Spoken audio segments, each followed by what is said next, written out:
Hey everybody! Are you an entrepreneur with a brilliant idea but unsure where to start or how to scale?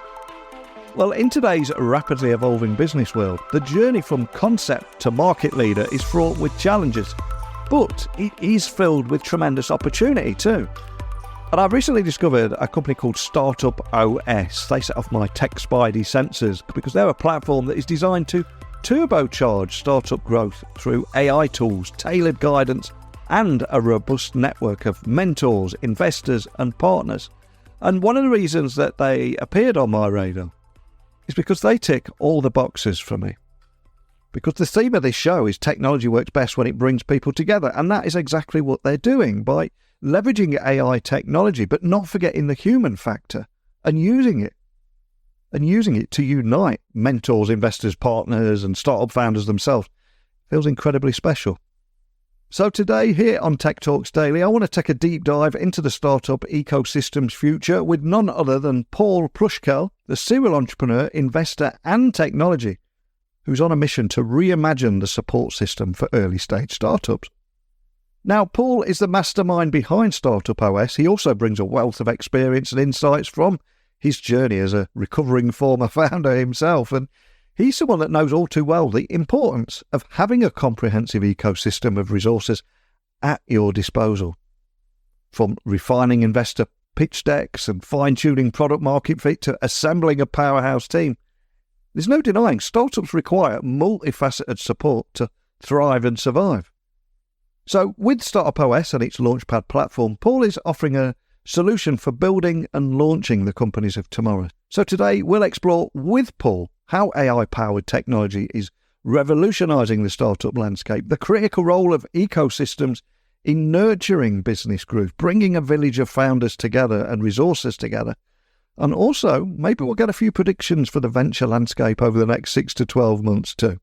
But before we get today's guest on, it's time for a quick shout out to the sponsors of Tech Talks Daily. And in today's digital age where data breaches are all too common, securing sensitive information has never been more critical, right? Well, enter Kiteworks, a pinnacle of managed file transfer security, or MFT security. So with its FedRAMP moderate authorization, a prestigious certification that they've held since 2017 by the Department of Defense, Kiteworks stand as a bastion of security in a sea of uncertainty. This isn't just about meeting standards, though. It's about exceeding them, ensuring your data's safety within your organisation while streamlining compliance processes that ultimately save you time, effort and money. So step into the future of secure file transfer with Kiteworks by visiting kiteworks.com today to see why it's hailed as the most secure MFT on the market. So once again, kiteworks.com. And now, let's get today's guest on.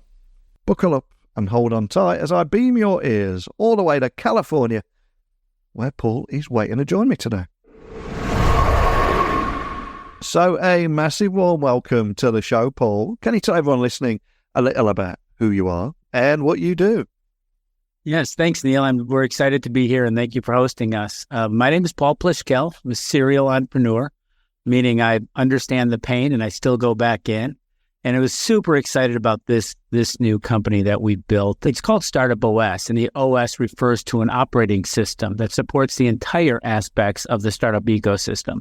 I think we're in a new kind of world with super niche companies from horizontal sides, and it's so important to have 360 degrees of support. So let me give you a few examples. I'm a startup. I'd love to create a pitch deck. Well, we have a great recipe for that, an AI-guided one, by the way. It's like you have a personal coach or a personal Bobby Flay chef right next to you. You might be a startup looking for mentors and advice. Well, we built a network for you that they're already on with matching algorithms that connect you with people that might be able to answer the type of issues you're having. Maybe you're a great CTO and you don't understand product distribution, or you're a CEO visionary and you might have a question on a financial aspect of how you report. We can help you with all those things. And so 55% of our startups will come here for one main reason, and that's, they need funding, they need that first customer. So we built a platform, and that's why I say it's an operating system across the entire startup ecosystem.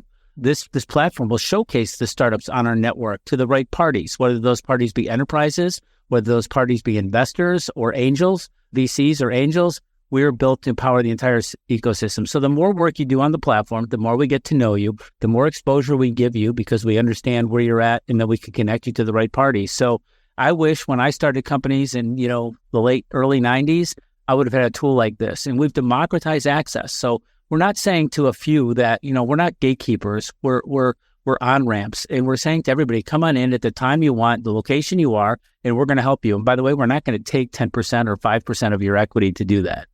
One of the things that stood out to me before you came on the podcast was when I was reading about how StartupOS is actually reimagining the startup ecosystem. And I've got to ask, what specific challenges are you addressing for early stage startups through this Launchpad platform? And also, is this down to your own experience as well? Did you encounter some of these challenges firsthand? It's funny. I tell people I'll start with the last question first. I've had 200 meetings on Sand Hill Road. These are the old day in-person meetings where you go to a meeting. If you get your way, you find a partner office and you get to go.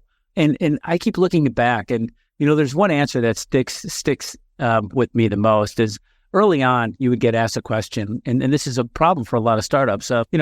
What keeps you up at night? What competition could take your business away? And like the stock answer was always, well, Google could come into the space or Microsoft. And that's not what VCs want.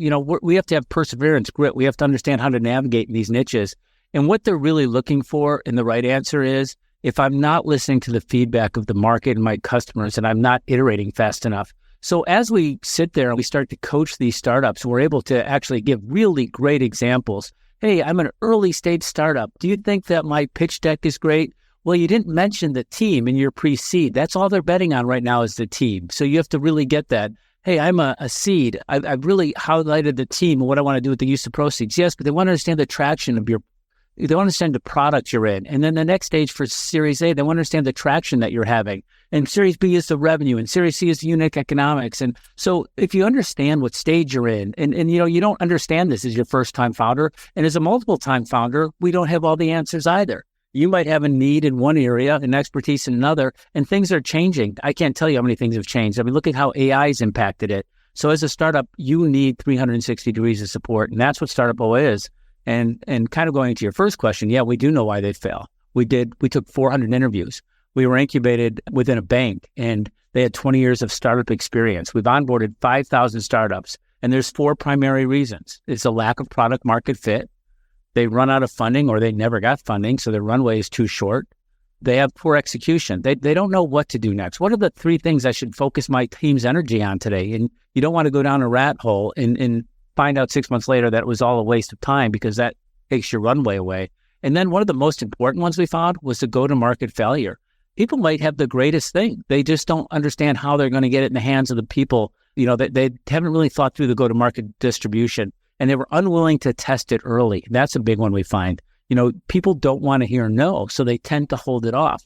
Get to the no's fast so you know how to navigate. And we all get no's. And no's are your first yes. Just get used to it. You mentioned AI in your answer there. And as we record this episode today, OpenAI, the people behind ChatGPT, have just announced text to video. It just blows my mind that you can literally just type in a few words and generate a 1-minute video on your text, literally bringing your words to life. AI is transforming everything. So in your world, how do AI tools within this StartupOS ecosystem, how do they specifically contribute to accelerating startup growth? And can you maybe look beyond the hype and provide a few examples of how AI has actually been a game changer for startups using your platform? Because this stuff is no longer, it might happen one day, it's happening right now, isn't it? We could talk for days about this. And I love the fact that you mentioned OpenAI's video today, because I looked at every one of them and they are incredible. And when you pay for a creative agency, it's not inexpensive, right? You can get kind of filler videos cheap, but if you want to pay for a creative agency, these videos to me were of stylistic excellence, similar to a creative industry. So AI, as you said, we could take a whole day on it, is revolutionizing everything. In the same aspect, and think about these big domains. Remember before the internet, how you got information. Remember before SaaS software, how you had to pay for a product and service. Remember before we had a mobile phone. We're at the very beginning. We're at the very beginning where we're trying to understand what a use case for AI is, and we think it's so evolved. It's a 20-year pattern if you look at those other big waves in the market. So this is a 20-year wave. Think about that. We're going to be the Jetsons in 20 years. This has finally unlocked the potential of what we've been thinking our lives would be like when 2020 rolled around. So I couldn't be more excited. And how whenever we do something, we built our startup on our own platform. And how is it saving our own startup? And that'll tell you how we're allowing others to benefit from it. And we used to have teams of people to create content for our websites, for our proposals, for our decks, for our videos. That's been greatly reduced with the help of AI. I actually look like a really good writer on email. Like I have it correcting all my emails and I love it. It's fantastic. It helps you with pricing. It helps you with the cost of digital ads and customer engagement and support and legal. And there's AI services for all that. Now, there still has to be some curation and some higher level performance. So we've built this marketplace of 125 vendors, and a lot of them have AI tools. So our startups gain access to those tools. They can get them at a discount. They can try them. There's over 100 different vendors on the network that offer services and free services for early stage startups. So that's a great way. We built our own tools with AI. When our first generation pre-MVP came out, we did not like our tool. And OpenAI came out, we programmed to their APIs, and it changed everything. Suddenly, if you go to our tool set, you want to build a business model and you want to say, I want to create Uber, it will give you a full canvas complete with who your customers are, what your revenue streams are, what your problem is, what your solution is. And this is for everything. This is how do I price my product? This is what is my competition? What is my moat? What is my value proposition? What is my founder story? So these are all tools that we built into the platform. And this is not just a tool with you inputting data. This is a tool that's taking 400 interviews, 20 years of startup experience, 5,000 onboards. So we took our own, we call it a niche LLM. I think other people are calling it a small language model. And we built it because what generally happens, if you use ChatGPT or these other services and the same thing, you're going to get some really quality data until you have to get very deep. Then it's going to use the same data again and again. And think about if you ever made a copy of a copy, and then a copy of a copy. It degrades over time. We have new data coming into our platform all the time. Hence, we built our own LLM on top of it with over 5,000 startups. So as these startups are finding, you may have had one of those four things: lack of product, funding, runway, execution, navigation, go-to-market failure.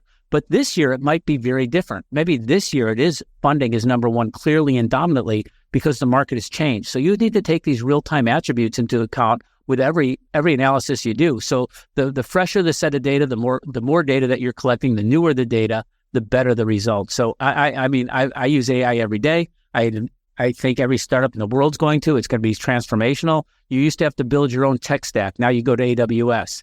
AI is going to take half of the functions of your company and be able to let you do things much faster, which is going to shorten how much time it takes you to get your product to market fit and the amount of funding or runway that you might require. So it's massive. We're at the very, very beginning, and we're just starting to see the experience and what it's doing, and I can't wait.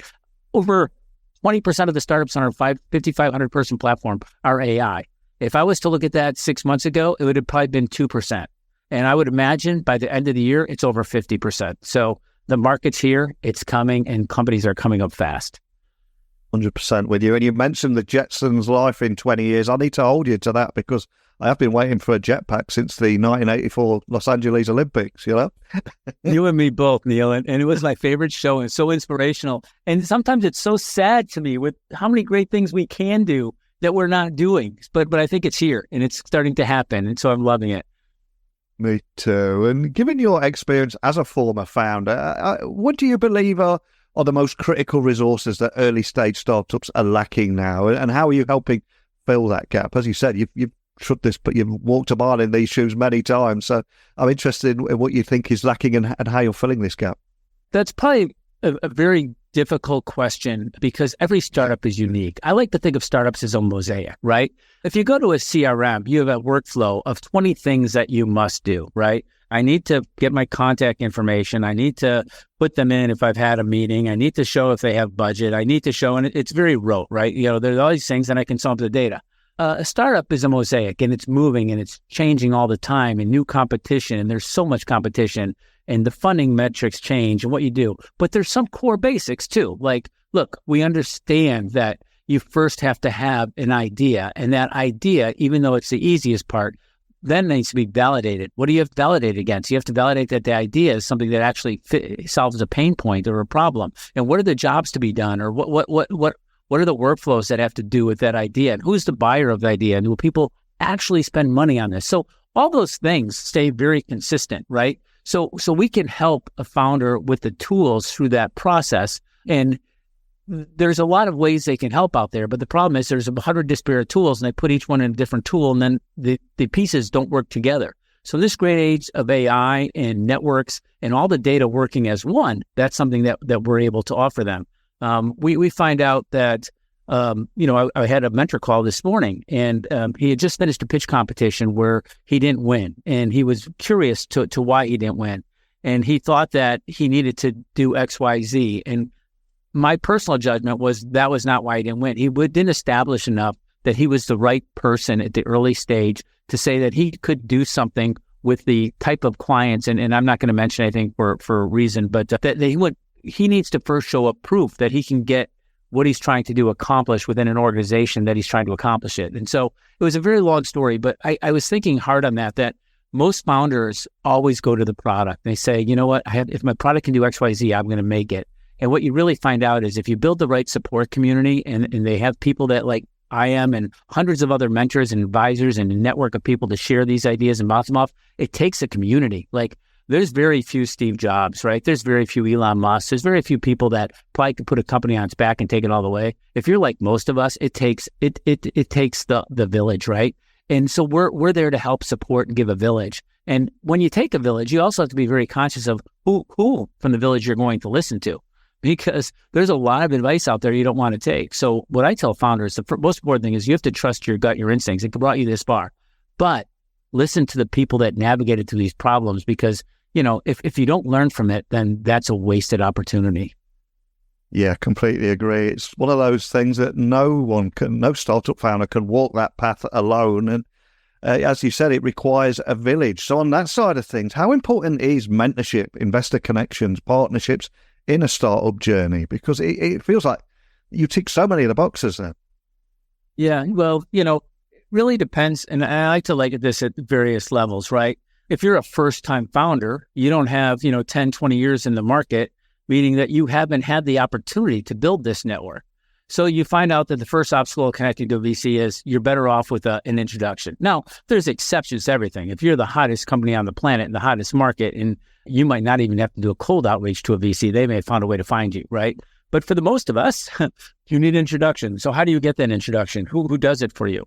How do you know what you should value your startup at? How do you know if you're ready for funding? Like, these are all guesses. I could try to book 50 meetings with VCs and get 50 no's because I'm nowhere near close, or I didn't do the right curation. And look, you get one really good first chance at an opportunity. There are exceptions to everything, but you want to go in and you want to be ready. You want to make them come back to you and ask questions and feel it. So you have to do the work first. So I think if you have the right mentors, the right network, the right platform, even though you're a mosaic, there's certain things that you can validate and trust and get advice and counsel on.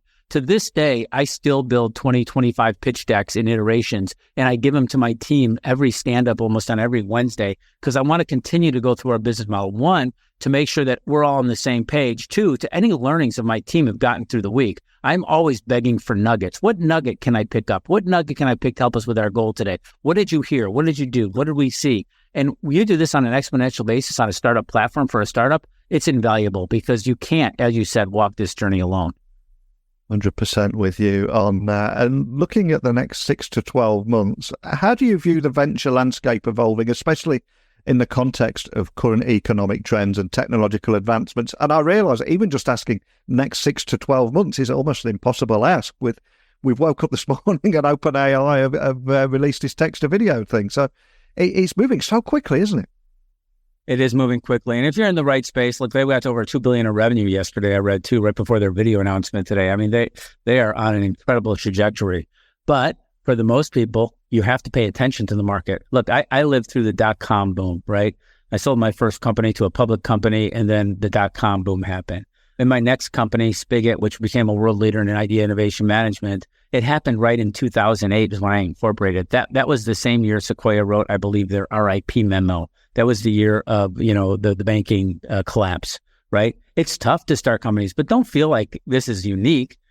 I've started 3 or 4 companies. In fact, I'm going to write a book on when not to start companies. And then, because I feel like every time I start a company, it's in some crisis. But there's a really good side to that. You have to get lean and mean. You have to get very focused. And you know what? That's the formula for success. Focused, lean and mean, right? So this is forcing all of us into a place that's uncomfortable, but a place we need to go. It's going to be really hard to raise money. I mean, I tell that to the startups right now. It's a very hard market. How do you stand out? How are you that company that they want to raise in? They have a lot of companies. There's a lot of companies in B and C rounds that aren't getting funded by venture firms that funded them early. There's just a lot more to go through in diligence. So my advice is try to get to revenue, try to get to some form of being very lean and mean so that you can extend your runway. And also, if you're in the market for it, there's a great opportunity with companies. This is the year that companies are going to go shopping. There's so many, look, every company needs to understand how to get AI in their workflow and every workflow they have. There's so many opportunities for companies to acquire startups. So we're helping them. We're helping bridge the gap. If there's not VC or angel money available to you, why aren't you doing a license deal or a partnership? If you think about it, I raise money to build a company so I can sell a product. Well, if raising money is becoming really difficult, why don't you skip the middleman? Why don't you go from building a small product and working with an enterprise to distribute that product that already has the customers and the engine to do it? So there might be some gold in this, some liquid gold coming out of all of this market turmoil. Now, I love the free markets. I love the capital markets. They're going to bounce back. I'd say by the end of the year, we're hopefully going to be much more aligned, and next year it'll be a great funding year. Just get through this year. That's what I say to people. Try to get through this year. And I'm curious, if I was to ask you to look back at your career and everything that you've experienced and compare it with what startup founders are going through today, are there any challenges that maybe weren't prevalent in the past that are present now? And how do you at StartupOS help address some of these challenges? Well, first off, there's pluses and minuses. Today, it's far easier to start a company, right? My first company, I had to go and raise $5 million because my infrastructure cost was going to be $800,000 before I could even test it. So that's no longer the case. For a couple $100, you can get something running. You can build a website with a landing page of A/B and do a market validation test. So it's much easier to start a company, and you can do it with a lot of tools that can help you get there very fast. On the flip side, when I started my first company, there were probably 25 companies looking for capital or business plans in the market, and you could raise money on a PowerPoint. Like, it was very different. So in some ways, we had it much easier, and in some ways, we had it much harder. So the competition angle right now, so take advantage of all the resources that you can, network like you've never networked before, stay true to your gut. And those are things that I believe were there when I started, just at different scales and different ways to do it. But there's always been incredible competition and obstacles in market. That doesn't change. We can't dictate the markets. We just have to ride the wave of the market we're in. And again, before you came on the podcast, I was doing a little research on you guys, and I was reading how StartupOS also targets educational institutions and enterprises, etc. So how do these entities benefit from engaging with your platform, and what role do they play in that broader startup ecosystem? Yeah, so I like to explain it this way. To any kind of, we're a platform, we're an operating system. So we have a two-sided network. We have supply side, we have demand side. Educational institutions are at the forefront because while we take all startups, we want to take all startups regardless of democratized access, whether you went to an Eastern Illinois university, a high school, or Stanford University, right? So we democratize access, we bring them in, and then we bring in different levels of startups. Some startups are very early stage and they need to be accelerated because they have an idea and they want to validate it. Great, we can do that. But there are other companies that are further along and they're looking for different things than building a lean canvas. They might want to join one of our accelerators. They might want to just find out and match with investors or mentors. They might want to attend pitch events. So they come on our platform. And then what happens is they go through this loop. They go through the marketplace services. Do they need legal, branding, digital advertising, cap table, capital raising, corporation, all these services they get. And they keep going through this loop that we've created with supply and demand. And then hanging to that on the other side of the platform, the demand side, are two forms of people. They're the enterprises. So we bridge that gap and connect really high, ambitious, quality startups with enterprises. And enterprises might want to do a plethora of things. They might want to have, they might want to co-create. They might want to find some talent. They might want to just benchmark and learn about an industry. They might want to license a startup. They might want to buy a startup. And then they go down the realm the same way that a venture capitalist does to fund a startup. But we provide all those tools on our platform. If you're working on our platform, enterprises and investors can see the data. They can see your traction. They can see your funding. They can see your pitch deck. They can see what's happening in real time, not in some static time, but in real time with your startup. And it makes it much easier for that attraction to occur. We have these two products on our network that I love. One is, are you enterprise ready? And you take this 15-minute AI kind of a validation, we call it a power up, and we give you a scale of how enterprise ready you are. And the enterprises, that's a great filter for them. Hey, we'd love to do business. What's your security model? What's your tech stack? How many people are you? What's your burn rate? Like simple things that they can quickly validate, and then they don't need a huge back office to do that. And then we help the startups really gather the information they need to be enterprise ready. And we have another one similar that's, are you fundable? That's the same side for the angel or the venture capital market. So it tells them, hey, we believe at this point, this is the stage you're in. We think that you're valued at X, Y, Z, and you should go after raising this much capital. And then we can take it one step further. If you want to report, we can say, here are the 25 companies we think are most likely to fund you.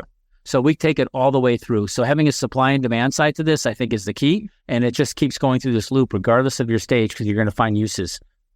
And the question I've got to ask is where do you go from here? I mean, you probably can't share too much, but is there anything you can share around the long-term vision for StartupOS, and also any emerging trends that you might foresee in the startup world that entrepreneurs, maybe they should be listening and preparing for right now? Yeah, thanks. It's increasingly clear that we're onto something. We're getting incredible testimonials and feedback. And the data that we're collecting with the AI intelligence we're doing, we're hoping to shorten the path. And I think the end goal, like we always started, we wanted to be founder friendly. And I love startups, and I've done many in my life. But our platform aims to increase the overall number, the confidence, the probability of long-term success for all founders, regardless of their background. And if we do that well, we're going to attract the enterprises. We're going to attract the VCs. And then we also offer this same piece of software. We license it. So you can run your own cohort, your own pitch event in our public domain, or you can white label the whole thing and take it with you. Why is anyone else ever going to build a platform like ours? I believe we're kind of first in this of a digital platform that's always on with AI tools in the same aspect that Salesforce was first. So I think that's our future. Well, we covered so much in a short amount of time today, and I can't thank you enough for joining me. But before I let you go, there's a little thank you for investing your time and sitting down with chatting with me. I'm going to see if there's something we can do for you, because some of the biggest names in business, VC funding and tech have either been guests or maybe even listened to this podcast. If I was to say, who is a person you'd love to have a private breakfast or lunch with, and why? Because he or she might just listen to this. Who would you choose? Because we'll see if we can manifest something together. But who would you go for? I would choose David Sachs, and I'll tell you why. I met David several times when I was doing Spigot, and he was at Yammer. And every time I went, he taught me something. And I know he's a fairly successful venture person now, but I learned so much from David. So he was ex-PayPal. He went on to Yammer, sold that for $1 billion to Microsoft. But when he would tell me about his company, he always pulled up a dashboard. And I was telling him about our company, and I'd pull up a PowerPoint. And I thought, he was the first one that taught me the power of data, right? The power of data behind the scenes and what you really need to show. And I feel like, David's been first at so many things in building companies and growing companies and connecting with companies. I would love to show him our startup platform and understand his feedback and where he thinks the evolution is and where the right points that we're hitting are. I'd just love to get his input. Fantastic. Well, we'll put that out into the ether. Let's see what we can manifest together. And for anyone listening, just wanting to find out more information about StartupOS and anything that we talked about today, where would you like to point everyone listening? www.startupOS, and just log in and try it out and tell us what you think, or reach out on our chatbot and connect with us, and we'll get back to you very quickly. We'd love to connect. Well, as I said a few moments ago, we covered so much in just 30 minutes today about this StartupOS platform, how it's boosting startup growth with AI tools, guidance, and a network of mentors, investors, and partners, and also how it feels like a bit of a game changer for accelerators, enterprises, communities, and educational institutions. And one of the things that I always say at the end of every episode is technology works best when it brings people together. And for me, that's what I love about what you're doing here, the use of technologies like AI and bringing people together and helping startup founders. Love your work, love what you're doing here, but just thank you for sharing the story behind it today, Paul. Thank you, Neil. And I loved your summation. I'm going to steal it and I'm going to use it. So thank you. So as we wrap up today's conversation with Paul, for me, it's clear the startup ecosystem is on the cusp of a significant transformation. And StartupOS seems to be standing at the forefront of this change by offering a AI-enhanced lifeline to startups to help them navigate the complex journey from inception to success. And it's Paul's insights, though, into the power of a comprehensive human support system coupled with the potential of AI technology. It's that partnership, that collaboration that paint an optimistic future for entrepreneurs around the world. And this evolving startup landscape, I think it also presents both challenges and opportunities in equal measure. And as we do look ahead, it's essential to consider how AI will help shape the startup world, what new challenges and breakthroughs that we can anticipate over the coming months. And I invite you to share your thoughts, your experiences in the realm of startups, technology, and everything in between. So please join the conversation by emailing me, techblogwriter@outlook.com, Twitter, LinkedIn, Instagram, just at Neil C. Hughes. Nice and easy there. And let's together explore how we can support the next generation of innovators, the next generation of disruptors in creating a new future of business. So please let me know your predictions for the startup ecosystem, how you see AI shaping its evolution, but please, and also share your thoughts with us and join the dialogue on empowering the trailblazers of tomorrow. But that's it for today. So keep your messages coming in. I'll be back again tomorrow, but thank you for listening today, and until next time, don't be a stranger.